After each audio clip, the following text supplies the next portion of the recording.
আসসালামু আলাইকুম। কি ব্যাপার, ভুলে গেলে তো মুফতি সালমান আজহারিকে? মনে আছে মুফতি সালমান আজহারি? সেই আশিকে রসুল, মর্জি মুজাহিদ, তার সেই বিখ্যাত শের কুছ দের কি খামোশি ফের এক শোর আয়ে, ভুলে গেলেন না সব? হ্যাঁ, এটা সত্যি। এটা আমি প্রথমেই বলেছিলাম যে দুদিন আমরা দেখাবো, তারপরে আমরা ভুলে যাব।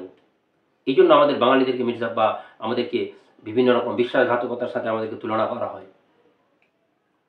যেই লোক আপনার ইমান বাঁচানোর জন্য, ইসলাম বাঁচানোর জন্য, আপনাকে আমাকে দিনে ইসলাম আমাদের অধিকার রক্ষার জন্য যে লোক আজ নিজের প্রাণ পর্যন্ত উৎসর্গ করে দিয়েছিল, সেই লোকটা জেলে আছে। হ্যাঁ ঠিক আছে, বলছি না আপনি বলেননি, আপনি বলেছেন দুদিন, তারপরে না আপনি স্ট্যাটাস, আপনার স্ট্যাটাস বন্ধ, আপনার পোস্ট বন্ধ, আপনার কমেন্ট বন্ধ। আপনার তো ছুটিই মিলে না রিলস থেকে। আপনাকে ফেসবুক, ইনস্টাগ্রাম রিল থেকে ছুটি মিললেই তো আপনি সেই নোংরা, সেই জঘন্য ভিডিও, অডিওর মধ্যে ডুবে আছেন। কিন্তু আপনি ভুলে গেছেন। মনে রাখেন, কাল কিয়ামতের দিনে জিজ্ঞাসা করা হবে। আল্লাহ জিজ্ঞাসা করবে যে আমার এক মুজাহিদ মুফতি সালমান আজহারি যখন জেলে ছিল, তুমি কি করেছিলে? বলবে আমার কাছে পাওয়ার নাই। সবার কাছে পাওয়ার আছে। আমাদের মুসলমানদের কোনো মিডিয়া নাই, কিন্তু সবার কাছে সোশ্যাল মিডিয়া আছে।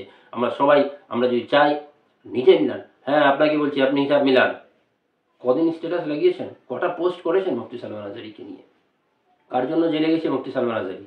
আমরা এমনি করি। যারা আমাদের সামনে, আমরা এমন বিশ্বাসঘাতকে আমরা এমন পরিণত হয়েছি যে আমার অধিকার নিয়ে কথা বলে, যে আমাকে নিয়ে কথা বলে, আমরা তাকে দুদিন মনে রাখি, 3 দিন পরে বলে মরে যাক। জানেন কোনো খবর আছে মুফতি সালমান আজহারির?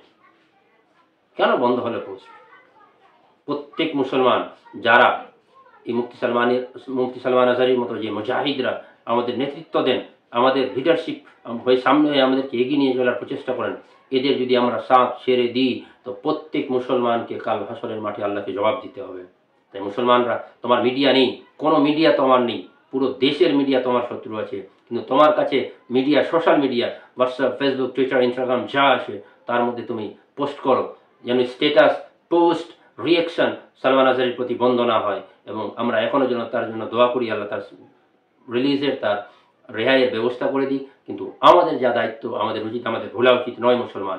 আজ তুমি যদি তাকে ভুলে গেলে, কাল তোমাকে আল্লাহর দিক দিয়ে ভুলিয়ে দেওয়া হবে। তাই খোদারা নিজের নেতাদেরকে, নিজের যারা আমাদের রাহনুমা, যারা আমাদের পথ প্রদর্শককারী, তাদেরকে আমরা যেন না ভুলি। আল্লাহ মুফতি সালমান আজহারিকে তাড়াতাড়ি রিলিজ করো। আসসালামু আলাইকুম।